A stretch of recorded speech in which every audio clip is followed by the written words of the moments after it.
Hello everyone, welcome to Byju's government exam prep. समाचार पत्र विश्लेषण की इस सीरीज में आपका एक बार फिर से स्वागत है। यहाँ हम डेली के द हिंदू समाचार पत्र का विश्लेषण करते हैं। तो आज हम 12 जनवरी 2021 के द हिंदू समाचार पत्र का यहाँ पर विश्लेषण करेंगे। और आज के समाचार पत्र में जो महत्वपूर्ण समाचार आए हैं, जो इम्पोर्टेंट न्यूज आर्टिकल्स आए हैं, जो हमारी यूपीएससी के एग्जाम के पॉइंट ऑफ व्यू से काफी इंपॉर्टेंट हो सकते हैं, उनके बारे में डिस्कस करेंगे। साथ ही उनसे रिलेटेड मेंस अर्थात मुख्य परीक्षा और साथ ही प्रारंभिक परीक्षा अर्थात प्रीलिम्स एग्जाम से रिलेटेड जो प्रैक्टिस क्वेश्चन होते हैं उन्हें भी डिस्कस करेंगे। तो चलिए शुरुआत करते हैं। सबसे पहले हम जिस एडिटोरियल की चर्चा करेंगे वो पेज नंबर 6 पर प्रकाशित हुआ है, जो कि जीएस पेपर 2 के आईआर अर्थात इंटरनेशनल रिलेशंस विषय के लिए महत्वपूर्ण है। एडिटोरियल है reframing India's foreign policy priorities. तो इसमें यह बताया गया है कि अब 2021 में भारत को अपनी जो फॉरेन पॉलिसी है, जो विदेश नीति है, उसमें जो प्रायोरिटीज होती है, जो प्राथमिकताएं होती है, उसे परिवर्तित करने की आवश्यकता है। तो उसके संबंध में ये जो पूरा एडिटोरियल है, इसमें यह बताया गया है कि अब जो वर्ल्ड ऑर्डर है वो चेंज हो रहा है। इसमें यह बताया है कि जो चीन है, जो चाइना है, वो अब एक स्ट्रॉन्गर पोजीशन पर है। वहीं पे जो यूरोप है वो अपनी इकोनॉमी की तरफ ज्यादा ध्यान दे रहा है और उसी के चलते यूरोप ने चीन के साथ में समझौता किया है। इसके अलावा जो पश्चिम एशिया है उसके बारे में भी यहाँ पर बताया गया है और ये बताया गया है कि अभी के समय में किस तरीके से इंडिया आइसोलेट हो गया है पूरे वर्ल्ड में और साथ ही अपने जो नेबर्स हैं, अपने जो पड़ोसी हैं, उनके साथ में। तो ऐसे में इंडिया को किस तरीके की विदेशी नीति अपनानी चाहिए और अभी इंडिया के द्वारा क्या गलती की गई है अब तक जिसे सुधारा जा सकता है, उसके बारे में इस पूरे एडिटोरियल में बताया गया है। अब अगर हम इसकी डिटेल में चर्चा करें तो इस एडिटोरियल में ये बोला गया है कि वर्ष 2021 में जो रुझान देखने को मिलते हैं उसके बारे में ये बताया है कि इन रुझानों की जो उत्पत्ति है वो हुई है वर्ष 2020 के समय की जो स्थिति थी उसमें। यहाँ पर ये बोला है कि अब संयुक्त राज्य अमेरिका अर्थात यूएसए जो है उसमें नेतृत्व में परिवर्तन हो गया है और ये शायद सबसे प्रतीक्षित परिवर्तन होगा। हम देख रहे हैं कि यूएस में डोनाल्ड ट्रंप जो कि राष्ट्रपति थे, अब वो चुनाव हार गए हैं और जोई बाइडेन जो हैं वो चुनाव जीत गए हैं। तो ऐसे में यूएसए में नेतृत्व बदल रहा है जिससे कि अंतरराष्ट्रीय क्षेत्र में एक बड़ा शक्ति बदलाव होगा। और इसके बदलाव के अलावा अगर हम बात करें तो इसके बदलाव से पहले भी यूएस और यूरोप जो है उस अक्ष पर कब्जा करने के लिए बिडेन जो है उन्होंने प्रेसिडेंसी का जो वादा था उसके बावजूद भी यूरोप ने क्या किया है कि यूरोप ने अपना जो लिंक है वो चीन के साथ में पुनर्जीवित कर लिया है, चाइना के साथ में पुनर्जीवित कर लिया है। जोई बिडेन और यूरोप के बीच में एक समझौता हुआ था, एक वादा हुआ था, लेकिन उसके बाद भी यूरोप ने चीन के साथ में अपना एक जो लिंक है उसे पुनर्स्थापित कर लिया है और उसके चलते क्या हुआ है कि यूरोप और चीन के बीच में निवेश को लेकर संधि हुई है। यूरोपीय संघ और चीन पर निवेश को लेकर व्यापक समझौते पर हस्ताक्षर किए गए हैं उनके द्वारा। तो इस तरीके का जो कदम उठाया गया है यूरोप के द्वारा उसने सभी आशाओं को चकनाचूर कर दिया है कि जो चीन है वो 2021 में स्थिर होगा। ये माना जा रहा है कि जो चीन है वो 2021 में और भी अस्थिर हो सकता है। इसके अलावा यहाँ पर ये बोला जा रहा है कि ऐसे समय में जब वर्ल्ड ऑर्डर चेंज हो रहा है तो सभी देश अपने लिए एक कवरेज ढूंढ रहे हैं और ऐसे में अगर हम भारत की बात करें, हम इंडिया की बात करें तो इंडिया और चीन के बीच के अगर हम संबंध देखें तो अप्रैल 2020 का जो समय था जबकि पूर्वी लद्दाख में चीनी आक्रामकता देखी गई थी, चाइनीज एग्रेशन देखा गया था, उसके मद्देनजर चीन के साथ जो भारत के संबंध है वो बहुत कम हो गए हैं, जिसने जो भारत है उसे एक सीमा पर लाकर खड़ा कर दिया है, एक बॉर्डर पर लाकर खड़ा कर दिया है अन्य देशों की तुलना में। क्योंकि कई देश ऐसे हैं जो चीन के साथ में अपनी जो घनिष्ठता है और जो आर्थिक संबंध है उन्हें बढ़ाने की तलाश कर रहे हैं। वहीं पे जो भारत है वो चीन के साथ में एक सीमा पर खड़ा है और इनके बीच में एक आक्रामकता देखी जा रही है। तो ऐसे में यहाँ पर बोला जा रहा है कि अभी के समय में जो चीन है वो मजबूत स्थिति में है, क्योंकि वर्ष 2021 में चीन और चीन के जो सुप्रीम लीडर हैं शी जिनपिंग, उनके लिए एक विजयी नोट पर शुरू हुआ है 2021। क्योंकि जो चीन है वो अभी के समय में एकमात्र ऐसा देश है जिसके पास में जो 2020 है उसके अंत तक वृद्धि की सकारात्मक दर है। अभी के समय में सभी देशों की अर्थव्यवस्था में ये देखा जा रहा है कि किसी भी देश की अर्थव्यवस्था जो है वो सकारात्मक दर पर नहीं है, लेकिन चीन एक ऐसा देश है जो सकारात्मक दर पर वृद्धि कर रहा है और इसकी जो अर्थव्यवस्था है वो 2021 में और भी आगे की ओर बढ़ने की उम्मीद है। इसके अलावा अगर हम सेना के रूप में चीन की बात करें तो सेना के रूप में भी जो चीन है वो खुद को और मजबूत कर रहा है और 2021 में चीन ने अपने तीसरे विमान वाहक अर्थात जो चीन का थर्ड एयरक्राफ्ट कैरियर होगा उसके प्रक्षेपण की घोषणा की है। और इस घोषणा के साथ में अब चीन इंडो पैसिफिक महासागर का जो क्षेत्र है उस पर हावी होना चाहता है। इसके साथ ही चीन जो है वो रूस के साथ अपना जो सैन्य समन्वय है उसको मजबूत करने की कोशिश कर रहा है। तो इन सब के परिणाम स्वरूप क्या होगा कि जो चीन है वो एक मजबूत स्थिति में होगा 2020 से भी ज्यादा भी। और इन सब के परिणाम स्वरूप भी जबकि हांगकांग के संबंध में हम देखते हैं कि हांगकांग के साथ में चीन के कई कुछ दंगों की जो खबरें हैं वो आती रहती है। इसके अलावा जो उइगर मुस्लिम हैं, उइगर जो है वो एक माइनॉरिटीज है मुस्लिम की जो कि चीन की प्रोविंस में रहते हैं, उनको लेकर भी चीन में कई उनको शोषित करने की खबरें आती रहती है। तो इन सब पर जो भारी भरकम कार्य किए जाते हैं उनके साथ ही एशिया भर में चीन की जो स्थिति है उसको लेकर कई मामलों में इन क्षेत्रों में चीन की घुसपैठ को लेकर जो मामले सामने आते हैं या फिर अन्य क्षेत्रों में चीन की घुसपैठ को लेकर जो मामले सामने आते हैं उसके बावजूद भी ये बोला जा रहा है कि जो चीन की स्थिति है वो अब 2020 की तुलना में ज्यादा मजबूत है। और इसके अलावा चीन से जो समाचार आ रहे हैं उससे ये पता चल रहा है कि जो चीन की कम्युनिस्ट पार्टी है उसके भीतर भले ही आंतरिक तनाव चल रहा है लेकिन इसके बावजूद भी शी जिनपिंग जो है वो 2021 के दौरान में पार्टी में उनकी जो पोजीशन है नेता और राष्ट्रपति के रूप में उस पर बने रहेंगे। इसलिए चीन जो है वो 2021 में दुनिया भर में अपने जो विरोधी हैं उनको किसी भी आधार को स्वीकार करने की संभावना नहीं है। और यहाँ पर तथ्य ये है कि भारत को इसके साथ में प्रतिक्रिया करने की आवश्यकता होगी।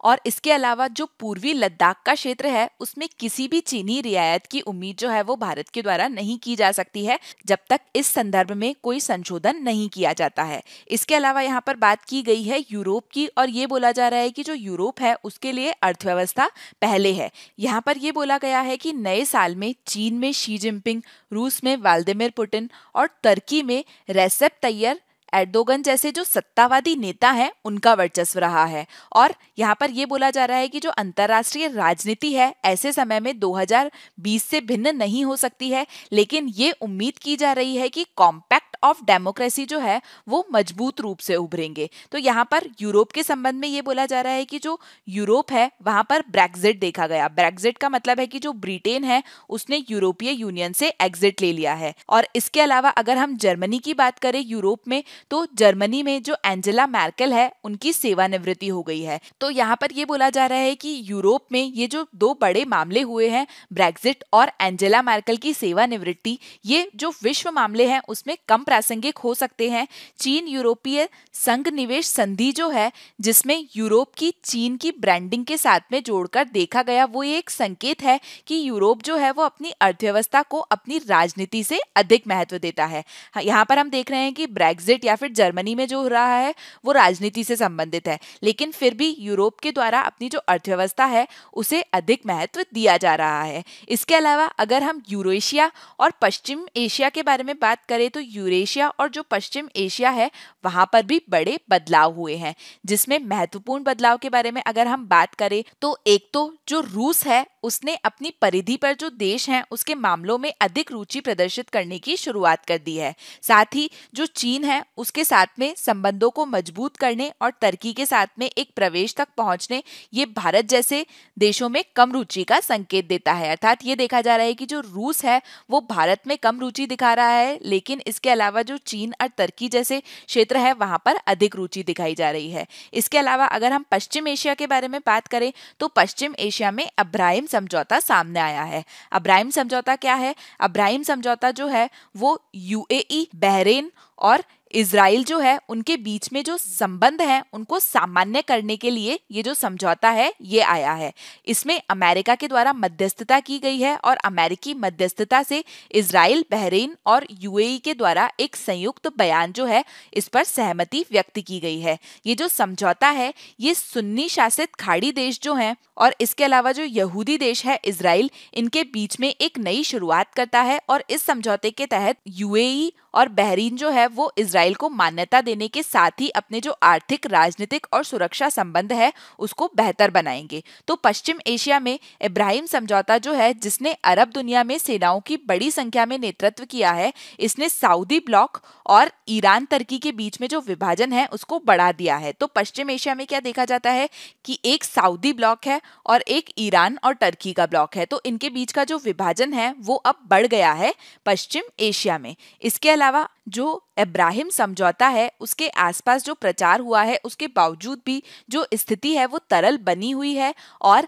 ईरान और इजराइल के बीच में जो टकराव रहता है उस जोखिम को इसने कम नहीं किया है और ये भारत के लिए बड़ी समस्याएं उत्पन्न कर सकता है, क्योंकि भारत के जो संबंध है वो इजराइल और ईरान इन दोनों के साथ ही अच्छे हैं। इसके अलावा इसी बीच चीन जो है उसने इस क्षेत्र में एक बहुत बड़ी भूमिका निभाने की जो इच्छा है वो प्रदर्शित की है, जिसने ईरान के साथ में 25 साल के रणनीतिक सहयोग समझौते पर विचार करना भी शामिल है। अर्थात चीन जो है वो इस क्षेत्र में एक बहुत बड़ी भूमिका निभाने की कोशिश कर रहा है। सऊदी अरेबिया की अगर हम बात करें तो जो सऊदी अरेबिया है उसके लिए 2021 जो है वो मुश्किल में हो सकता है। क्योंकि एक तो ये देखा गया कि यूएस जो है वहां पर बाइडेन प्रशासन आ गया है। तो इसके अलावा इस क्षेत्र में जो सुन्नी अरब राज्य हैं उनके बीच के जो घावों का उपचार है वो सऊदी अरब के लिए सबसे अच्छी जीत के रूप में जाना जाना चाहिए। इसका एक उप उत्पाद सुन्नी और शिया शिविरों के बीच में जो शत्रुता है उसका तेज होना हो सकता है। इस क्षेत्र में रणनीतिक प्रवाह को देखते हुए ईरान जो है वो अपनी परमाणु क्षमता का उपयोग करने के लिए अच्छी तरीके से लुभाया जा सकता है, ताकि ये विश्वास हो सके कि जो पश्चिम है वो इस समय इसे चुनौती देने के लिए तैयार नहीं है।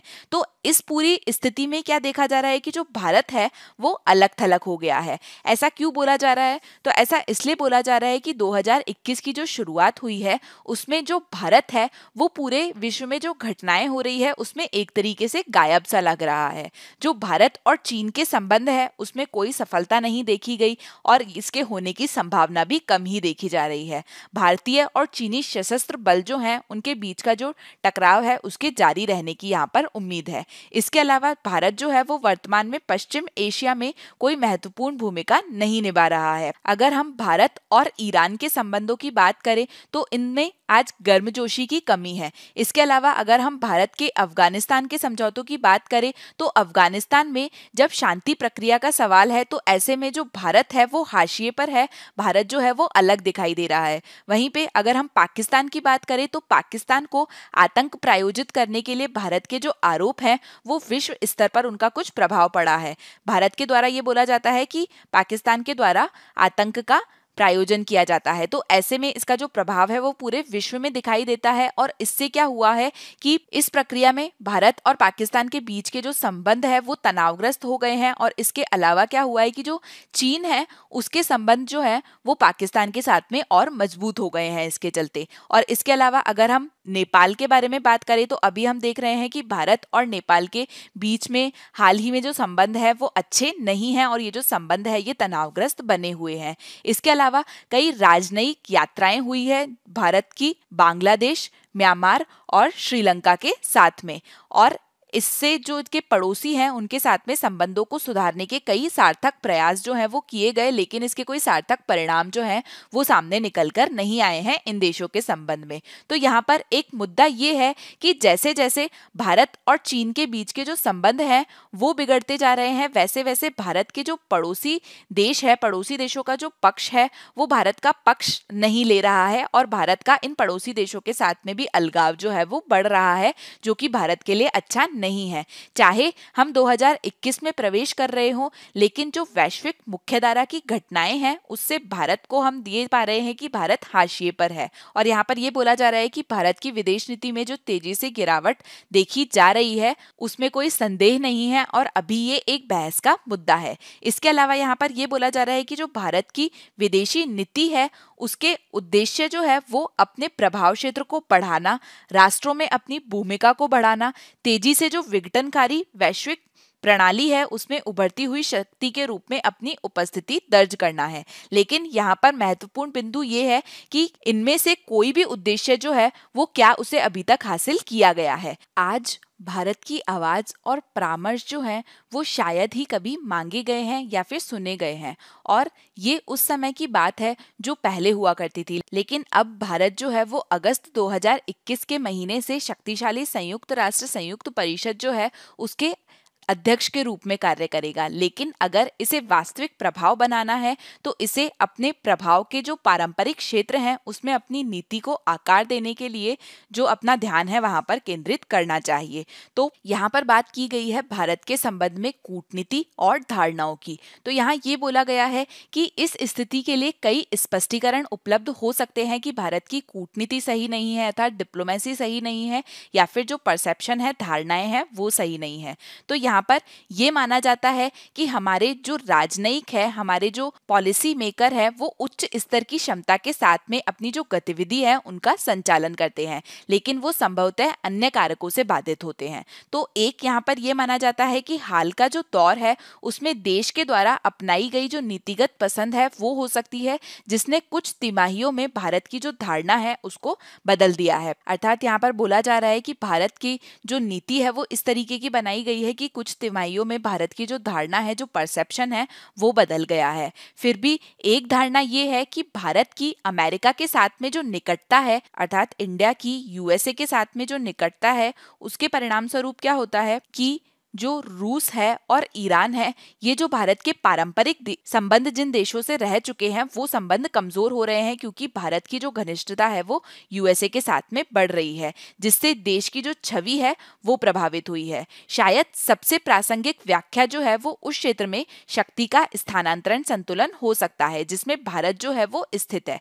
विशेष रूप से जो चीन का उदय हुआ है या फिर एशिया में जो दो सबसे बड़ी मजबूत शक्तियां हैं उनके बीच में संघर्ष चल रहा है और कई देशों को संघर्ष का पक्ष लेने के लिए ये देश मजबूर हो गए हैं। इसके अलावा एक जो दूसरी धारणा है जो कि कम स्पष्ट है लेकिन शायद और अधिक प्रासंगिक पहलू इसे माना जा सकता है कि भारत की जो विदेशी नीति है वो एक निष्क्रियता से ग्रस्त है, एक निष्क्रिय शून्य से अर्थात एक आइडेंटिकल वैक्यूम से ग्रस्त है। यहाँ पर ये बोला जा रहा है कि अर्थव्यवस्था में भले ही तेज गिरावट है या फिर महामारी है, इसके कारण जो समस्याएं उत्पन्न हुई है वो मुख्य नहीं है, भले से वो राष्ट्र और समाजों के मूल्य का बढ़ता ध्रुवीकरण हो वो मुख्य नहीं है, लेकिन विदेशी नीति के लिए भारत की जो विदेशी नीति है उसकी जड़ में जो वैचारिक दायरे निहित हैं वो भारत की एक प्रकार से अक्षमता हो सकती है। तो इस संबंध में यहाँ पर यह बोला गया है कि इन सब के चलते भारत में क्या हुआ है कि भारत ने ज्यादा मिस किया है और भारत को मिला कम है। तो वर्तमान में भारत जो है वो दो सबसे महत्वपूर्ण सुपरनैचुरल बॉडीज जो है वो उनसे अलग है, जिसमें से पहला एक है नॉन अलाइंड मूवमेंट जिसका भारत एक संस्थापक देश रहा है, और इसके अलावा सार्क जिसका भी भारत संस्थापक देश रहा है। लेकिन अब जो है ये देखा जा रहा है कि भारत इन दोनों से ही अलग है। और इसके अलावा क्या देखा जा रहा है कि जो बिम्स्टेक है अर्थात bay of Bengal initiative for multi sectoral technical and economic corporation, ऐसे जो नए संस्थान हैं जहां पर भारत के द्वारा उत्साह बढ़ाने का प्रयास किया जा रहा है लेकिन ये ज्यादा सफल नहीं हुए हैं। इसके अलावा ये देखा गया कि रीजनल कॉम्प्रिहेंसिव इकोनॉमिक पार्टनरशिप जो है जिसमें अधिकांश एशियाई देश जो है उन्होंने हिस्सा लिया है, लेकिन भारत में इसमें नहीं रहा है और भारत ने इसके अलावा दूसरे विकल्प चुने हैं। इसके अलावा आरआईसी जो है रशिया, इंडिया और चाइना, उसमें रूस और चीन के बीच में जो संबंध है वो भारत के उनके साथ में बिगड़ रहे हैं, जिससे क्या हो रहा है कि भारत इस समूह का लाभ उठाने में भी विफल रह रहा है। इसके अलावा दूसरी ओर एशिया और दक्षिण एशिया जो है वहां पर विशेष रूप से भारत की जो विदेशी नीति है उसकी अनिवार्यता जो है वो आज गलत विश्वास का मिश्रण लगती है। जो एशिया या फिर दक्षिणी एशिया के क्षेत्र है वहां पर यह माना जा रहा है कि जो भारत की विदेशी नीति है उसमें गलत मिश्रण है। और ये माना जाता है कि जो भारत है वो भारत के बांग्लादेश जैसे जो पड़ोसी है, इसके अलावा भारत के जो लंबे समय से दोस्त रहे हैं जैसे वियतनाम और ईरान, इनके साथ में भारत के संबंध में ये देखा जाता है कि संवेदनशीलता की कमी है। इसके लिए ये माना जाता है कि ये ऐसा इसलिए है क्योंकि यूएस के दबाव में रहता है भारत, इसके चलते। तो एशिया के जो अधिकांश देश हैं उनमें संभवतः यह गलत धारणा है कि भारत जो है वो इन क्षेत्रों में प्रयास करने का इच्छुक नहीं है, लेकिन ये जो धारणा है ये गलत है और भारत को इसे परिवर्तित करने की ओर ध्यान देना चाहिए। तो अंत में यहाँ पर ये बोला गया है कि भारत की जो विदेशी नीति है उसके वैचारिक पुनर्गठन के एक हिस्से के रूप में सक्षम राज्य की जो आवश्यकता है, उसके अलावा तत्काल नीतियां, विवेकपूर्ण नीतियों को भारत को अपनाना चाहिए, वास्तविक रूप से जो प्राप्त लक्ष्य हैं उनकी खोज करनी चाहिए, और इन सब में सबसे ज्यादा महत्वपूर्ण है कि जो प्रशासन की प्रकृति में परिवर्तन होता है, अर्थात जो गवर्नमेंट है वो चेंज होती है, लेकिन उसके बावजूद भी जो पॉलिसी है उसमें कंटिन्यूटी रहनी चाहिए, जो नीति है उसमें निरंतरता बड़ी रहनी चाहिए। और ये जो पूरा कार्य है ये समय लेने वाला हो सकता है, लेकिन विदेशी नीति के जो उद्देश्य हैं उसको प्राप्त करने में सफलता प्राप्त करने के लिए ये सबसे महत्वपूर्ण तरीका होगा। अब हम चलते हैं नेक्स्ट एडिटोरियल की तरफ, जो कि पेज नंबर 6 पर प्रकाशित हुआ है, और ये भी जीएस पेपर 2 के आईआर अर्थात इंटरनेशनल रिलेशंस विषय के संबंध में महत्वपूर्ण है। तो इसमें बात की गई है सऊदी अरब और कतर के बीच के जो संबंध हैं जिनका अब पुनर्निर्माण हो रहा है उसके बारे में, सऊदी और अरब के बीच के जो रिलेशंस हैं जो रीबिल्ड हो रहे हैं उसके बारे में, और इसके संबंध में यहाँ पर डिटेल में बताया गया है। तो ये जो कॉलम है इसमें ये बताया है कि सऊदी अरब जो है उसके अल उल जो स्थान है जहां पर गल्फ रिकंसिलिएशन सबमिट हुई थी, जहां पर राज्य और उसके जो सहयोगी हैं उन्होंने कतर की जो नाकाबंदी कर रखी थी उसको समाप्त करने का फैसला लिया है। कतर को जो ब्लॉक कर रखा था सऊदी अरब और उसके जो सहयोगी है उनने अब उसे समाप्त करने का फैसला लिया है, और अब ये जो लंबा झगड़ा है उसे समाप्त कर दिया जाएगा। तो ये पूरा मामला क्या था कि 2017 में सऊदी अरब में जो क्राउन प्रिंस थे उस समय मोहम्मद बिन सलमान, उनके नेतृत्व में यूएई, बहरीन और मिस्र ने आतंकवाद का समर्थन करने का आरोप लगाते हुए राजनयिक संबंधों को तोड़ दिया था कतर के साथ में। और इसके अलावा ये जो राजनयिक संबंध तोड़ दिए थे इनको हटाने के लिए 13 मांगे जो है वो उस समय रखी गई थी, अर्थात उस समय इनने जो डिप्लोमेटिक टाइज थी कतर के साथ में तोड़ दी थी। और ये जो 13 मांगे रखी गई थी उसे हटाने के लिए उसमें शामिल था कि जो कतर का वित्त पोषित टीवी नेटवर्क है अल जजीरा उसको बंद करना, इसके अलावा टर्की का जो सैन्य अड्डा है उसे बंद करना, और इसके साथ ही ईरान के साथ में जो डिप्लोमेटिक रिलेशन है, जो राजनयिक संबंध है कतर के, उन संबंधों को कम करना जो है वो इन 13 मांगों में शामिल था। लेकिन भारी आर्थिक लागत के बावजूद भी जो कतर है वो इनसे नहीं हिला, और अब ये 13 मांगे पूरी नहीं होने के बावजूद भी ये देखा जा रहा है कि ये संबंध बेहतर करने की यहाँ पर कोशिश की जा रही है। तो यहाँ पर ये देखा गया कि कतर में जब सऊदी और यूएई के जो डिप्लोमेटिक रिलेशन बंद हुए उसके बाद में उन्होंने क्या किया कि अपने जो हवाई जहाज हैं वो लाना बंद कर दिया। यहाँ पर आप देख सकते हैं कि कतर जो है वो एक बहुत ही छोटा सा देश है, तो इन्हें अपनी ज़रूरतों को पूरा करने के लिए इन देशों पर डिपेंड होना पड़ता है। तो जब इन्होंने अपने जो डिप्लोमेटिक रिलेशन है बंद कर दिए तो इनने क्या किया कि यूएई ने और सऊदी अरेबिया ने कि अपने जो हवाई जहाज हैं वो वहाँ ले जाना बंद कर दिया।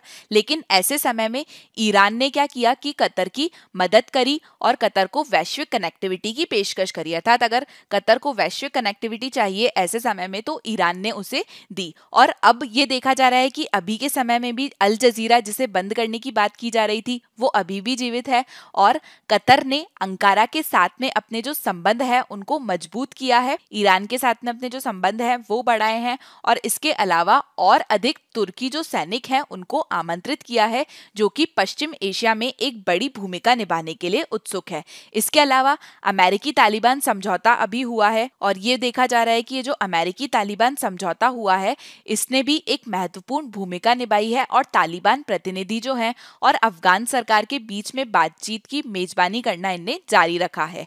अगर मूल सऊदी योजना जो थी कतर को अलग थलग करने की और उनके घुटने टेकने की। तो अब ये जो मूल सऊदी योजना थी इसने एक तरीके से बैकफायर कर दिया है, क्योंकि इनने ये जो 13 विशिष्ट मांगे थी इसे अभी नहीं माना है, लेकिन इसके बावजूद भी ये संबंध वापस से पहले की तरह करने के प्रयास कर रहे हैं। और ये बोला जा रहा है कि जो ट्रम्प प्रशासन था उसके अंतिम सप्ताह में जो सऊदी के प्रिंस हैं और उनके जो सहयोगी हैं उनने जो रणनीतिक मूर्खता की थी उन्हें अब इसका एहसास हो गया है। इसके अलावा यहाँ पर यह बोला जा रहा है कि कतर ने सुलह तक पहुंचने के लिए कुछ रियायतें दी है, लेकिन ये जो 13 विशिष्ट मांगों थी इनको अन्य देशों के आंतरिक मामलों में हस्तक्षेप न करने और क्षेत्रीय स्थिरता और सुरक्षा सुनिश्चित करने के सहयोग पर एक व्यापक समझौते के द्वारा प्रतिस्थापित किया गया था, जो कि विभिन्न पक्षों के लिए अलग अलग व्याख्याओं के लिए खुला हुआ हो सकता है। इसके अलावा सऊदी यू टर्न जो है वो वास्तविक सामरिक पुनर्विचार का परिणाम हो सकता है।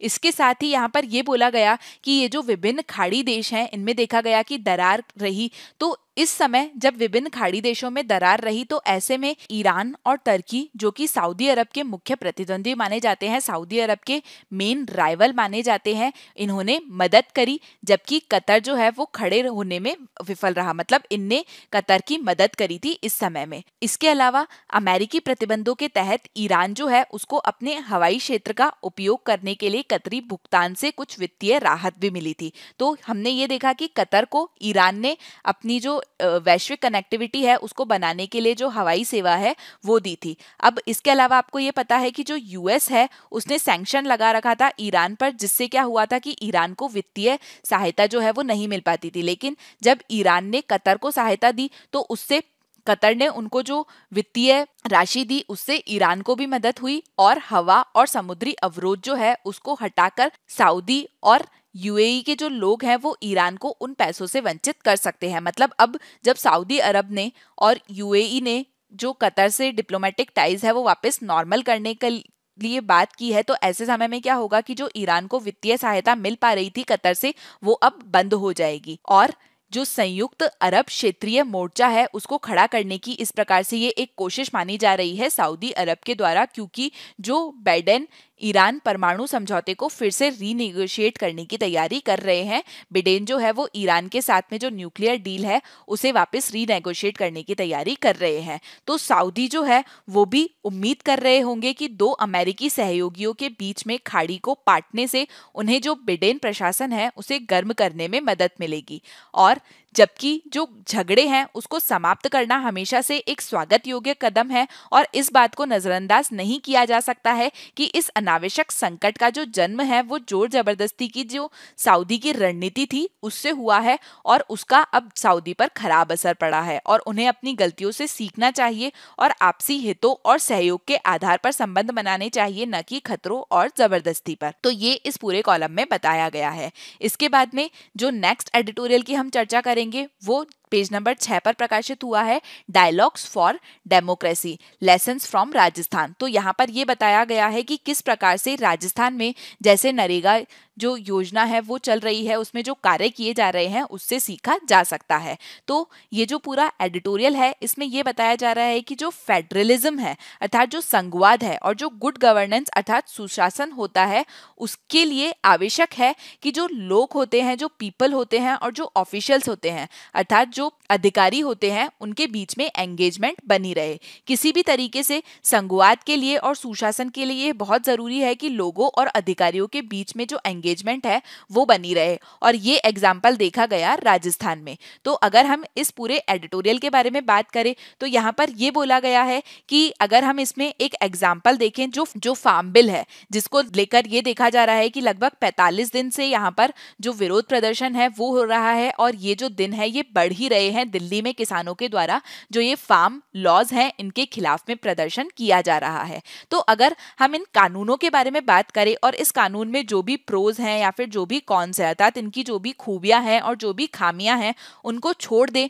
तो इस कानून को लेकर सबसे बड़ी चीज ये देखी गई कि ये जो कानून है ये जो बनाने की प्रक्रिया है वो चिंताजनक थी। ये जो फार्म लॉज बनकर आए थे, ये जो फार्म बिल बने हैं ये जो पूरी प्रक्रिया है ये चिंताजनक थी, क्योंकि इसमें ये जब फार्म लॉ बनकर आए थे तो इसमें लोगों के साथ में परामर्श नहीं किया गया था। ये जो बिल है जिन लोगों की सेवा के लिए था, जिन लोगों के लिए था, उन लोगों से इस बिल में परामर्श ही नहीं किया गया था। और ये इस बिल को लेकर आने के लिए सबसे बड़ी एक जो चिंता का विषय है वो इसमें देखा गया था। बहुत बार नीति निर्माता जो है वो लाभार्थियों के साथ में बातचीत और विचार विमर्श की जो आवश्यकता है उसको अनदेखा कर देते हैं, और ये एग्जाम्पल हमने फार्म बिल में देखा। सरकारी कार्यक्रम जो है वो बनाने के जो शुरुआती चरण होते हैं उसके दौरान परामर्श जो है वो बहुत आवश्यक होता है, क्योंकि प्रभावी कार्यक्रम जो होते हैं उनके कार्यान्वयन के लिए एक सतत संवाद अभ्यास होना चाहिए। यहाँ जब तक जो नीति है उसको अच्छे सिद्धांतों से नहीं बनाया जाता है और उनका जो कार्यान्वयन है वो अक्सर ऐसे में गड़बड़ा जाता है, और लोगों की चिंताओं के आधार पर इनकी जो पुनरावृत्ति है उसकी आवश्यकता होती है। जो भी नीति होती है उसमें पहले तो लोगों का परामर्श की आवश्यकता होती है, और इसके अलावा भी उसमें जो खामियां हैं उसको लेकर लोगों के साथ में विचार विमर्श जो है वो किया जाना चाहिए। और ये सबसे ज्यादा नजरअंदाज किया गया फार्म बिल में, जिसके बाद में अब देखा जा रहा है इसके संबंध में प्रदर्शन। लेकिन वहीं पर अगर हम इससे रिलेटेड एक एग्जाम्पल देखें तो एक एग्जाम्पल देख सकते हैं हम राजस्थान में जो एमजी नरेगा अर्थात महात्मा गांधी राष्ट्रीय ग्रामीण रोजगार गारंटी अधिनियम का कार्यान्वयन है वो एक उदाहरण का काम इसमें कर सकता है। तो राजस्थान में क्या किया जाता है, न केवल नीति निर्माण का जो प्रारंभिक चरण होता है उसमें जो श्रमिक समूह होता है, जो लेबर ग्रुप होता है, और इसके अलावा जो नागरिक समाज संगठन होता है अर्थात जो सिविल सोसाइटी ऑर्गेनाइजेशन होती है, उनके साथ में परामर्श करने की यहाँ पर एक परंपरा है। इसके साथ ही इस क्षेत्र में निरंतर प्रतिक्रिया लेने और आवधिक मध्य मार्ग सुधार करने की भी यहाँ पर कार्य किया जाता है। मतलब एक तो जब किसी नीति के निर्माण की शुरुआत की जाती है तभी भी परामर्श लिया जाता है, और उसके बाद में जो निरंतर लोग हैं उनकी प्रतिक्रिया ली जाती है, और आवधिक मध्य मार्ग जो होता है अर्थात बीच में भी वो जो नीति है उसमें किस प्रकार से सुधार किया जा सकता है इसके लिए भी लोगों का परामर्श लिया जाता है राजस्थान में एमजी नरेगा के अंतर्गत। तो अगर हम मनरेगा के मामलों के बारे में बात करें तो मनरेगा संवाद जो है अर्थात महात्मा गांधी नरेगा संवाद एक कार्यक्रम है। ये जो मनरेगा संवाद कार्यक्रम है इसमें जो जनप्रतिनिधि होते हैं उनकी बातों को सुना जाता है, और इस कार्यक्रम ने नागरिक समाज संगठन जो होते हैं उसके साथ में जो जुड़ाव होता है उसे एक प्रकार से संस्थागत कर दिया है, उसे एक प्रकार से इंस्टीट्यूशनलाइज कर दिया है। इसमें से कुछ संवादों में ये देखा गया मनरेगा संवाद में कि राजस्थान के जो मुख्यमंत्री हैं उन्होंने भी इसमें भाग लिया। तो मनरेगा के तहत क्या देखा जाता है कि मनरेगा में जो मजदूरी है वो सीधे केंद्र सरकार के द्वारा श्रमिक का जो बैंक खाता है उसमें जमा होती है। तो यहाँ पर यह बताया गया है कि मनरेगा में किस किस तरीके की कमियां हैं, और राजस्थान में ये जो मनरेगा संवाद का कार्य है या फिर जो लोग हैं उनके साथ में परामर्श करने का कार्य है उसके चलते किस प्रकार से यहाँ पर सुधार देखा गया। तो मनरेगा में केंद्र सरकार जो है वो एक श्रमिक के बैंक खाते में सीधे जो राशि है वो देती है, जबकि प्रत्यक्ष स्थानांतरण का ये जो मामला है इसमें ये देखा जाता है कि ये जो प्रणाली है इसके काफी नुकसान भी है। ये जो डायरेक्ट बेनिफिट ट्रांसफर होता है इसके काफी नुकसान भी होते हैं। मतलब टेक्निकली क्या किया जाता है कि सीधे बैंक अकाउंट में डाला जाता है, लेकिन इसके चलते क्या होता है कि कई बार जो श्रमिक होते हैं उनको अपने अधिकार नहीं मिल पाते हैं, उनको ये जो राशि है वो नहीं मिल पाती है। और ये जो पूरी मुसीबत है ये तब बढ़ जाती है जब श्रमिकों को अपनी राशि नहीं मिल पाती है, और अपनी राशि को प्राप्त करने के लिए अपना जो वेतन है उसे प्राप्त करने के लिए उन्हें विभिन्न अधिकारियों के पास में जाना पड़ता है, बैंकों में जाना पड़ता है, या फिर भुगतान संवितरण की जो एजेंसी है पंचायत अधिकारी है उनके पास जाना पड़ता है। तो एक तो इन सब स्थानों पर जाने के लिए उनका समय व्यर्थ होता है, उस समय वो मनरेगा में काम करके और भी जो वेतन है वो कमा सकते हैं। एक तो वो नहीं कमा पाते हैं, और दूसरा उनका जो पहले का वेतन है वो भी उन्हें नहीं मिल पाता है। तो ऐसे समय में क्या देखा जाता है कि सबसे बड़ा जो मुद्दा है वो भुगतान अस्वीकार का देखा जाता है। तो एक विकराल समस्या है भुगतान अस्वीकृति की। भुगतान अस्वीकृति की जो समस्या है वो एक तरीके से बाउंस किए हुए चेक की तरह है। भुगतान स्वीकृति तब होता है जब सरकार जो है वो भुगतान शुरू करती है, लेकिन तकनीकी मुद्दों के कारण पैसा जो है वो जमा नहीं हो पाता। मान लीजिए कि सरकार के द्वारा, गवर्नमेंट के द्वारा भुगतान देना सभी को शुरू किया, सभी के बैंक अकाउंट में पैसे ट्रांसफर करना सरकार ने शुरू किया। 1 2 3 4 ये 4 व्यक्ति है, लेकिन क्या हुआ कि जो 2 है उसके बैंक अकाउंट में पैसे ही नहीं आए, और ये होता है। तो अस्वीकृति जो होती है, इनके बैंक अकाउंट में जो पैसे नहीं पहुंचते हैं, इसके कई कारण होते हैं और इसके जो कई कारण हैं उनके प्रस्तावों में जटिल भुगतान, वस्तुकला की गहन समझ आवश्यकता है। अर्थात ये जो पैसे नहीं आते हैं इसके लिए आवश्यकता है कि आपको ये जो पूरी भुगतान की प्रक्रिया है इसके बारे में जानकारी हो, जिससे न केवल विभिन्न लाइन विभाग और बैंक शामिल है बल्कि जो national payment corporation of India है वो भी शामिल है। तो सामान्य जो श्रमिक होते हैं उन्हें इसके बारे में पूरी डिटेल जानकारी नहीं होती है। इसके अलावा जब तक मुख्य अंतर्निहित समस्या है उसको सफलतापूर्वक संबोधित नहीं किया जाता है, जो मेन फॉल्ट है उसे सफलतापूर्वक सही नहीं किया जाता है, तब तक जो श्रमिक है उसे ये डर रहता है कि उनसे अपने पैसे मिलेंगे भी या नहीं। तो अगर हम इसका उदाहरण देखें तो कई बार क्या होता है कि ब्लॉक स्तर पर जो डेटा एंट्री ऑफिसर होते हैं, जो डेटा एंट्री करने वाला होता है, वो क्या करते हैं कि श्रमिकों के या तो जो खाता नंबर है उसकी एंट्री गलत हो जाती है या फिर उनके जो आधार का विवरण है उसकी एंट्री गलत हो जाती है, उसमें त्रुटि हो जाती है। तो ऐसे में क्या होता है कि इस तरीके की त्रुटि होने के बाद में श्रमिकों के जो अकाउंट है उस तक पैसे नहीं पहुंच सकते हैं। और इसके अलावा क्या होता है कि अगर मान लीजिए कि जो श्रमिक है उनका खाता है, उनने कुछ समय तक उसका उपयोग नहीं किया है तो खाते निष्क्रिय हो जाते हैं। तो ऐसे में अगर सरकार के द्वारा भुगतान भी किया जाता है तो वो खातों तक पैसे नहीं पहुंचते हैं। इसके अलावा एक दूसरी खामी देखी जाती है सॉफ्टवेयर को लेकर, लेकिन हालांकि ये जो सॉफ्टवेयर की खामी है ये काफी हद तक ट्रैक्टेबल है, लेकिन ये बहुत ही सामान्य अस्वीकृति का कारण इसमें देखा जाता है इनएक्टिव आधार। अगर हम विभिन्न सॉफ्टवेयर की खामियों के बारे में बात करें तो इनएक्टिव आधार जो है वो एक खामी देखी जाती है और इसको हल करना बहुत ही जटिल है। ये तब होता है जब कार्यकर्ता का आधार और उसका जो बैंक खाता है वो लिंक एनपीसीआई के द्वारा बनाए गए जो सॉफ्टवेयर हैं उसमें टूट जाता है। तो क्या होता है, नॉर्मली आपको बोला जाता है कि जो खाता होता है और जो आधार होता है वो लिंक होना चाहिए, लेकिन कई बार क्या होता है कि जो national payment corporation of India का सॉफ्टवेयर है उसमें ये लिंक टूट जाता है। और इसके बाद में क्या होता है कि अकेले श्रमिक, कई सरकारी अधिकारी और बैंक अधिकारी जो है वो भी इस बात से अनभिज्ञ हैं कि इन त्रुटियों को किस प्रकार से हल किया जाए। अर्थात अगर ये लिंक टूट जाता है तो इसे किस तरीके से हल किया जाए इसके बारे में गवर्नमेंट ऑफिसर्स को भी नहीं पता है, बैंक के अधिकारी को भी नहीं पता है और श्रमिकों को भी नहीं पता होता है। तो इसके अलावा क्या देखा जाता है कि जो बैंक होते हैं वहां पर कर्मचारी तो जो है वो कम होते हैं और इसके अलावा वहां पर भीड़ भाड़ रहती है। तो ऐसे में बैंकों का मतलब ये है कि जो श्रमिक हैं उनको बैंकों के लिए कई यात्राएं करनी पड़ती है केवल ये बताने के लिए कि उन्हें अब तक भुगतान नहीं मिला है।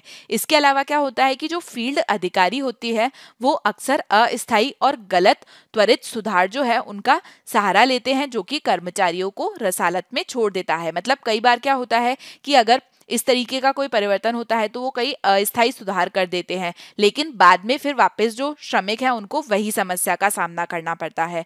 तो ये जो पूरी प्रक्रिया है इसमें क्या होता है कि अगर पेमेंट एक्सेप्ट नहीं हो रहा है या फिर उनके खाते में पेमेंट नहीं आया है, उसका इनमें से कुछ भी कारण हो, लेकिन जो वास्तविक कारण है वो श्रमिक को नहीं बताया जाता है और इस तरीके से वास्तविक कारण की अनिश्चितता के कारण श्रमिक को ये पता ही नहीं पड़ पाता है कि उन्हें जो पैसे हैं वो प्राप्त क्यों नहीं हुए हैं। और प्रशासन के दृष्टिकोण से प्रत्येक भुगतान पर गौर करना, अस्वीकृति के कारणों को समझना और कार्यकर्ता को व्यक्तिगत आधार पर कार्यवाही करने में मदद करना मुश्किल है। मतलब प्रशासन के लिए हर एक के लिए डिटेल में कार्य करना जो है वो कठिन होता है। तो ऐसे में राजस्थान सरकार के द्वारा क्या किया गया, हमने ये देखा कि इस तरीके की समस्या आती है कि जो श्रमिक हैं उन्हें नहीं पता होता है, अगर श्रमिकों को पता होता है तो उन्हें इसके बारे में डिटेल में जानकारी नहीं होती है। तो ऐसे में राजस्थान सरकार ने क्या किया कि एक कार्यशाला की, एक वर्कशॉप की और उसके अंतर्गत कुछ दिशा निर्देश दिए गए। तो भुगतान अस्वीकार जो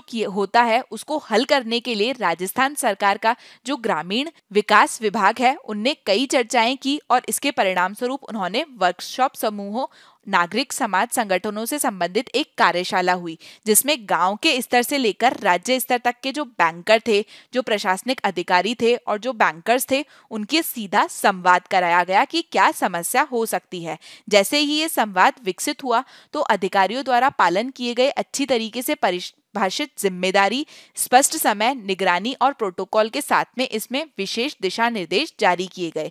ये विशेष दिशा निर्देश जो इसमें जारी किए गए, इससे राजस्थान में भुगतान अस्वीकृति में उल्लेखनीय कमी आई। मतलब ये जो पूरा कार्य किया गया, इसके बाद में ये देखा गया कि भुगतान अस्वीकृति की जो समस्या है उसमें कमी आई। कार्यशाला से 1 साल की अवधि में राजस्थान सरकार के जो श्रमिक है उसके भुगतान में ये देखा गया कि लगभग 380 करोड़ का जो भुगतान है वो करने में वो सक्षम रहे, जो कि पहले लंबित था। ये जो भुगतान है ये पहले डिले था, लेकिन इस वर्कशॉप के बाद में 1 साल में ये इतना भुगतान करने में सक्षम रहे। इसके अलावा वर्तमान में केवल 2.7% भुगतान जो है वो राज्य सरकार से पुनर्जनन लंबित है और 12.3 बैंक द्वारा प्रतिक्रियाधीन है। मतलब ये देखा गया कि जो विभिन्न समस्याएं आती है वो इस प्रकार की वर्कशॉप से काफी हद तक कम हो गई, और इसका लक्ष्य ये सुनिश्चित करना है कि प्रत्येक व्यक्ति जिसने काम किया है उसे समय पर अपना पूरा भुगतान प्राप्त हो। इसके अलावा खुले संचार चैनल, श्रमिक समूहों के साथ में कार्य करने की उत्सुकता और इसके अलावा जमीनी स्तर पर लोगों की आवाज सुनने से राजस्थान में हजारों मनरेगा के जो श्रमिक हैं उनको लाभान्वित किया है। इसके अलावा अगर हम यहाँ पर सूचना के अधिकार के बारे में बात करें इसके संबंध में, तो सूचना का अधिकार जो है उसकी उत्पत्ति राजस्थान में ही लोगों के द्वारा जो आंदोलन किया गया था सूचना की सक्रिय प्रकटीकरण को लेकर, सूचना को डिस्क्लोज करने को लेकर, उससे हुई है। लेकिन कई मौकों पर यह देखा जाता है कि कार्यक्रम की जो जानकारी है वो दुर्गम बनी रहती है और उपलब्ध होने पर इसे कई गैर परिभाषित रूपों में ये उपलब्ध होती है। तो इस प्रावधान को राजस्थान में एक बड़ा बढ़ावा मिला है, क्योंकि राजस्थान सरकार ने 2019 में जन सूचना पोर्टल अर्थात JSP जो है वो लॉन्च किया था। तो राजस्थान ने जो जन सूचना पोर्टल लॉन्च किया था वो एक सार्वजनिक क्षेत्र में एक एकल मंच है जो कि 60 विभागों को जानकारी प्रदान करता है लगभग 104 से अधिक योजनाओं के बारे में, और प्रत्येक योजना का डिजाइन, प्रारूप सरकारी अधिकारियों की और कई जो सिविल सोसाइटी के संगठन होते हैं उनसे संयुक्त जो डिजिटल संवाद होता है उसके माध्यम से श्रम साध्य के रूप में ये सामने आया। तो इससे क्या होता है कि कई प्रकार की जो समस्याएं हैं वो हल होती है। अंत में इसके संबंध में ये बोला गया है कि जो विवेचना है और जो बहस है अर्थात डेलिब्रेशन और डिबेट जो है वो हमारे लोकतंत्र की सोल है, और संघीयता और सुशासन के लिए लोगों और अधिकारियों के बीच में निरंतर एक रचनात्मक जुड़ाव की आवश्यकता होती है। यदि कोई सरकार संवैधानिक सिद्धांतों के लिए प्रतिबद्ध है तो उसे कई बिंदु पर ध्यान देना होगा और हाशिए पर जो लोग खड़े हुए हैं उनकी आवाज को सुनना होगा। हालांकि अभी भी एक लंबा रास्ता तय करना है, और राजस्थान में ये जो एग्जाम्पल देखा गया है इससे हम अनुभव प्राप्त कर सकते हैं। अब हम चलते हैं नेक्स्ट कॉलम की तरफ जो कि पेज नंबर 7 पर प्रकाशित हुआ है। ये है a step back in gender equality. तो ये जेंडर इक्वालिटी के संबंध में है। ये GS पेपर 2 के गवर्नेंस अर्थात शासन विषय के संबंध में महत्वपूर्ण है। तो ये जो कॉलम है इसमें ये बोला गया है कि कमल हसन की जो राजनीतिक पार्टी है उनके द्वारा एक प्रस्ताव रखा गया है कि जो महिलाओं के द्वारा घर का कार्य किया जाता है उसके लिए उन्हें भुगतान दिया जाना चाहिए।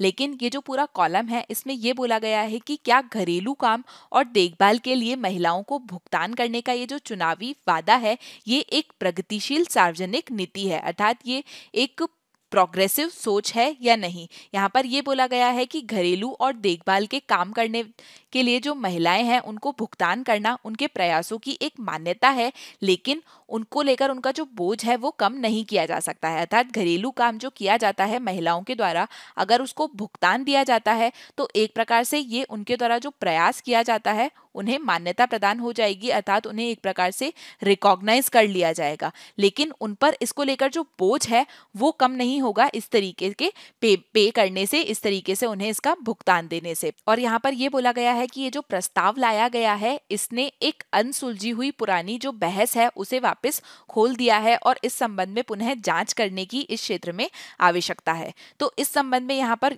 बोला गया है कि जो अगर हम काम का जो बोझ है उसे कम करने के संबंध में बात करें और इससे संबंधित जो आंकड़े देखे घरेलू काम को लेकर, तो भारत का जो अवैतनिक घरेलू काम और देखभाल का काम है वो महिलाओं पर अत्यधिक बोझ है। ये देखा जाता है कि जो घरेलू काम है वो मुख्यतः महिलाओं के द्वारा ही किया जाता है, जो कि एक तरीके से उन पर बोझ होता है। तमिलनाडु, जहां पर ये चुनावी वादा जो है वो किया गया है, और इसके अलावा अगर हम संपूर्ण भारत की बात करें कि संपूर्ण भारत में ये कैसा होगा, तो इसकी जांच करना जो है वो काफी शिक्षाप्रद है। तो अखिल भारतीय समय उपयोग सर्वेक्षण जो है उनका ये कहना है कि तमिलनाडु के 24% पुरुषों के मुकाबले 82% जो महिलाएं हैं जिनकी उम्र 6 साल या उससे अधिक है वो अवैतनिक घरेलू कार्यों में भाग लेती है। अर्थात घर में जो काम करने का होते हैं उसमें 82% महिलाएं भाग लेती है तमिलनाडु में, और 24% पुरुष भाग लेते हैं। यहाँ पर अगर हम 15 से 59 वर्ष की आयु समूह जो है उसे देखें तो बहुत बड़ी असमानता बनी हुई है। यहाँ पर क्या होता है, 90% महिलाएं और 24% पुरुष जो है वो घरेलू कार्य करते हैं। इसी तरीके की जो असमानता है वो अखिल भारतीय स्तर पर भी है। ये थी तमिलनाडु की बात। अगर हम अखिल भारतीय स्तर पर देखें, पूरे ऑल इंडिया लेवल पर देखें, तो ये देखा जाता है कि 81% महिलाएं जिनकी उम्र 6 वर्ष से ज्यादा है, और इसके अलावा 24% ऐसे पुरुष हैं जो ये अवेतनीय घरेलू कार्य है ये करते हैं। इसके अलावा पुरुष और महिलाओं की जो भागीदारी है उसमें खर्च किया गया जो औसत समय है उसमें भी समान रूप से असमानता देखी जाती है। अगर हम समय के बारे में बात करें कि पुरुष और महिलाओं के द्वारा कितना समय इसमें दिया जाता है, तो अगर हम तमिलनाडु की बात करें तो तमिलनाडु में जो महिलाएं हैं जिनकी उम्र 6 साल या उससे ज्यादा है उनके द्वारा ये देखा जाता है कि औसतन 261 मिनट जो है वो अवैतनिक घरेलू कार्य में दिए जाते हैं। वहीं पे जो पुरुष हैं उनके द्वारा केवल 91 मिनट इसमें बिताए जाते हैं। वहीं पर अगर हम पूरे ऑल इंडिया लेवल पे बात करें, अखिल भारत के लेवल पर हम इसमें बात करें, तो महिला और पुरुष को लेकर जो संबंधित आंकड़े हैं वो 299 मिनट महिलाओं के लिए और 97 मिनट लगभग ये पुरुषों के लिए हैं। तो ये जो पूरे आंकड़े हैं इससे ये पता लगता है कि चाहे हम तमिलनाडु की बात करें या फिर हम पूरे भारत की बात करें, लेकिन जो घरेलू कामकाज का बोझ है वो महिलाओं पर लगभग 83% ज्यादा है पुरुषों की तुलना में। तो इसके संबंध में ये बोला गया है कि ये जो नीति लाई गई है महिलाओं को उनका जो घरेलू कामकाज किया जाता है उनके द्वारा उसके संबंध में उनका भुगतान करने की, तो इससे काम करने का उनका जो बोझ है क्या ये उस बोझ को संबोधित करती है जिसे महिलाएं जो है वो रोज सहन करने के लिए मजबूत है। तो यहाँ पर ये बोला गया है कि जो नीति का प्रस्ताव है वो ये होना चाहिए कि जो महिलाएं हैं उनके द्वारा जो काम किया जा रहा है उसके लिए उन्हें भुगतान दिया जाए, या फिर ये होना चाहिए कि जो विशाल लिंग असमानता है उसे कम किया जाना चाहिए। मतलब ये जो नीति आई है ये एक तरीके से क्या बोल रही है कि जो महिलाओं पर बोझ है उसके लिए उन्हें भुगतान दे दिया जाए, जो महिलाओं के द्वारा कार्य किया जाता है उसके लिए उन्हें भुगतान दिया जाए। लेकिन यहाँ पर जो लिंग असमानता है उसे जो टारगेट है ये पॉलिसी नहीं करती है। तो इसके संबंध में यहाँ पर यह बोला गया है, नारी अर्थशास्त्री जो डायने एल्सन है उनके द्वारा दी गई एक अंतर्दृष्टि में ये प्रासंगिक है, और उनके द्वारा जो तर्क दिया गया था उसका सार ये है कि जो सार्वजनिक नीति है उसका उद्देश्य मान्यता, कटौती और पुनर्वितरण, मतलब रिकॉग्निशन, रिडक्शन एंड रीडिस्ट्रीब्यूशन का जो RRR है उसके माध्यम से अवैतनिक घरेलू और देखभाल कार्यों में भारी लिंग अंतर को बंद करना। मतलब होना क्या चाहिए कि जो महिलाओं के द्वारा कार्य किया जाता है उसे रिकॉग्नाइज किया जाना चाहिए, उसे मान्यता दी जानी चाहिए, फिर उसे कम किया जाना चाहिए और उसे रीडिस्ट्रीब्यूट किया जाना चाहिए। रीडिस्ट्रीब्यूट का मतलब है कि महिला और पुरुष दोनों के द्वारा वो कार्य किया जाए। लेकिन यहाँ पर जो नीति आई है उसमें क्या किया गया है कि जो ये प्रस्ताव है उसमें ये जो RRR की अप्रोच है उसमें जो केवल पहला घटक है उसे संतुष्ट किया गया है। मतलब केवल मान्यता दी गई है कि महिलाओं के द्वारा कार्य किया जाता है तो उन्हें भुगतान दिया जाए। ये हमने मान लिया कि जो भुगतान दिया जा रहा है वो ये बताता है कि जो बाजार में जाकर या घर से बाहर जाकर जो काम किया जाता है उससे कम महत्वपूर्ण नहीं है घर का काम भी, और इसके लिए उसका भुगतान देना चाहिए। लेकिन यहाँ पर एक बात ये नहीं समझी गई है कि जो महिलाएं हैं वो अपने स्वास्थ्य की कीमत पर और बाहर उनके जो रोजगार के अवसर हैं उनकी कीमत पर ये जो घर का कार्य है ये करती है, और एक तरीके से उनके द्वारा ये कीमत चुकाई जाती है घर का काम करने के लिए। तो इस कारण ये जो उपाय है ये प्रस्ताव प्रगतिशील प्रतीत नहीं होता है। तो इसके संबंध में यहाँ पर दो पहलुओं का सामना करने की बात की गई है। एक ये है कि यदि प्रगतिशील सार्वजनिक नीति जो है इसका व्यापक उद्देश्य घरेलू और देखभाल का जो कार्य है उसमें लिंग के अंतर को बंद करना है, तो इससे जो लिंग का अंतर है वो कैसे कम होगा। विशेष रूप से क्या महिलाएं जो है उनको घरेलू और देखभाल के काम के लिए मजदूरी का भुगतान करना उनके दैनिक बोझ को कम कर देगा। अगर ये बोला जा रहा है कि महिलाओं को भुगतान किया जाएगा तो पहला कि क्या इससे उनका जो बोझ है वो कम हो जाएगा। ये जो प्रस्ताव है ये न केवल इस पहलू में बुरी तरीके से विफल रहा है, लेकिन जो महिलाओं का जो बोझ है उसे बढ़ाने की भी क्षमता रखता है। क्यों? क्योंकि ये जो प्रस्ताव लाया गया है ये ऐसा इसलिए है क्योंकि अगर मौद्रिक लाभ दिया जाता है, मुद्रा दी जाती है महिलाओं को उनका घरेलू कार्य करने के लिए, तो एक तरीके से क्या हो जाएगा कि ये बोल दिया जाएगा कि ये जो घरेलू काम है ये महिलाओं का ही काम है, और जो बोला जाता है कि जो घर का काम है वो महिलाओं के लिए है। ये जो सामाजिक मापदंड है इसे एक प्रकार से ये ऑफिशियल कर देगा, एक प्रकार से औपचारिक रूप से प्रदान हो जाएगा कि जो घर का काम है वो महिलाओं के द्वारा किया जाता है और उसके लिए उन्हें भुगतान दिया जा रहा है, जो कि सही नहीं है और लिंग अनुपात को टारगेट ये नहीं करता है। और इसके अलावा ये जो पूरा प्रस्ताव लाया गया है ये जो पुनर्वितरण का एक महत्वपूर्ण पहलू है उसमें भी विफल रहा है। तो वास्तव में क्या होना चाहिए कि जो घर का कार्य है उसका पुनर्वितरण होना चाहिए महिला और पुरुष दोनों के बीच में, लेकिन ये इसमें भी असफल रहा है। क्योंकि अगर महिलाओं को इसका भुगतान दिया जाएगा तो उससे क्या होगा कि जो पुरुष हैं वो भले ही केवल कार्य में मदद करे घर के कार्य में, लेकिन मुख्य रूप से वो घर का कार्य नहीं करेंगे और वो घर का कार्य करने के लिए बाध्य नहीं रहेंगे। और ये एक तरीके से पुरुषों को ये दावा करने के लिए जगह दे सकता है कि जो महिलाएं हैं वो इन अवैतनिक गतिविधियों को करने के लिए बाध्य है, क्योंकि उन्हें समय व्यतीत करने के लिए जो एक मुआवजा है और जो कार्य करने के लिए मुआवजा है वो दिया जा रहा है। और ये कि महिलाएं जो है वो इससे ज्यादा की उम्मीद नहीं कर सकती है कि पुरुष केवल मदद करे और गतिविधियों में दैनिक रूप से भाग इसके बाद में वो नहीं लेंगे। तो ये तथ्य है कि केवल 24% पुरुष जो है वो तमिलनाडु में इस तरीके के कार्य में भाग लेते हैं, और एक नीति प्रस्ताव के लिए अवैतनिक घरेलू कार्य कॉल पर महिलाओं की तुलना में कम समय व्यतीत करते हैं, जो कि पुरुषों की भागीदारी और घर पर जो अवैतनिक कार्य है उसमें खर्च के समय को बढ़ाता है। और घरेलू काम में अधिक भाग लेने के लिए पुरुषों को प्रोत्साहित करने और जिम्मेदारी को पुनर्वितरित करके महिलाओं के बोझ को कम करने की बजाय वर्तमान प्रस्ताव जो है वो इसके विपरीत है। तो यहाँ पर ये बोला गया है कि मौद्रिक रूप से या अन्य किसी तरीके से पुरुषों को प्रोत्साहित करना घर का कार्य करने के लिए और घर में समय बिताने के लिए ये अलग बात है, लेकिन महिलाओं के लिए घर का कार्य करना उनकी प्राथमिक जिम्मेदारी बनाना एक प्रकार से दूसरा हो सकता है, और ये लिंग असमानता जो है, लैंगिक असमानता जो है उसको बढ़ावा दे सकता है। तो ऐसे में यहाँ पर ये बोला गया है कि ये जो चुनावी वादा किया जा रहा है अवैतनिक कार्यों को साझा करने में जो लैंगिक समानता है उसको प्राप्त करने की जो परिवर्तनकारी क्षमता है उसका अभाव है इसमें। और इस वादे के बाद में क्या होगा कि जो लैंगिक समानता है घर के कार्य को साझा करने को लेकर वो प्राप्त करना काफी ही मुश्किल हो जाएगा। नेक्स्ट न्यूज जो कि पेज नंबर 14 पर प्रकाशित हुई है और ये जीएस पेपर 3 के अर्थव्यवस्था विषय के संबंध में महत्वपूर्ण है।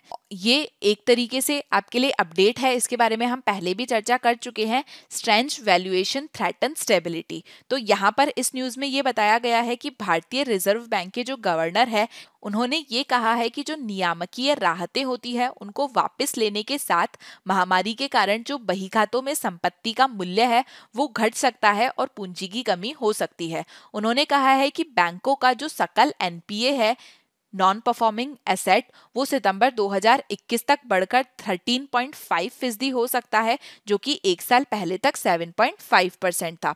इसके अलावा छमाही वित्तीय स्थिरता रिपोर्ट अर्थात फाइनेंशियल स्टेबिलिटी रिपोर्ट जो है उसकी भूमिका में आरबीआई गवर्नर ने ये कहा है कि बैंक क्षेत्र की जो वित्तीय सेहत है उसको बनाए रखना नीति की प्राथमिकता है। और इसके साथ ही उन्होंने ये कहा है कि महामारी से हमें नुकसान हुआ है और आगे आर्थिक वृद्धि और आजीविका बहाल करने का काम हमें करना है।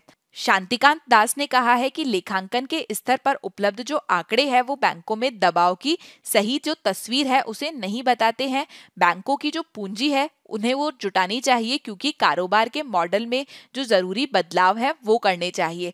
आरबीआई गवर्नर ने ये कहा है कि देश में कोविड-19 महामारी संकट के कारण सरकार के बाजार उधारी कार्यक्रम जो है उसके विस्तार से बैंकों पर अतिरिक्त दबाव पड़ा है। अब हम चलते हैं नेक्स्ट न्यूज की तरफ, जो कि प्रारंभिक परीक्षा के संबंध में महत्वपूर्ण है। ये पेज नंबर 1 पर प्रकाशित हुई है और ये डिजास्टर मैनेजमेंट अर्थात आपदा प्रबंधन संबंधी विषय के लिए है। इसमें बात की गई है डोजुकू वैली वाइल्ड फायर डाउस्ड।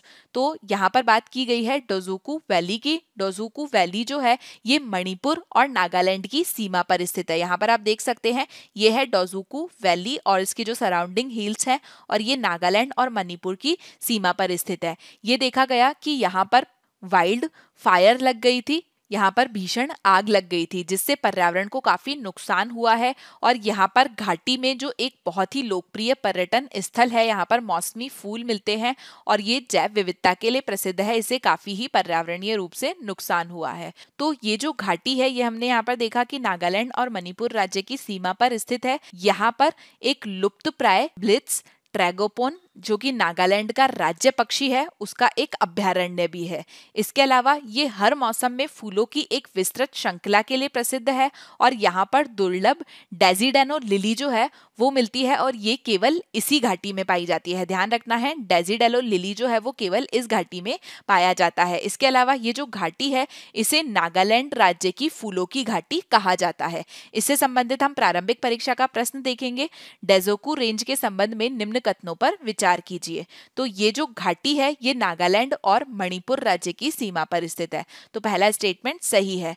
दूसरा है कि ये लुप्तप्राय ब्लाइट्स ट्रैगोपोन नागालैंड का जो राज्य पक्षी है उसके लिए एक अभ्यारण्य है, तो दूसरा स्टेटमेंट भी सही है। तीसरा है दुर्लभ डेजिडेनो लिली केवल इस घाटी में पाया जाता है, तो तीसरा स्टेटमेंट भी सही है। सही उत्तर हो जाएगा डी। इसके बाद में पेज नंबर 10 पर एक न्यूज प्रकाशित हुई है जो कि प्रारंभिक परीक्षा के संबंध में महत्वपूर्ण है।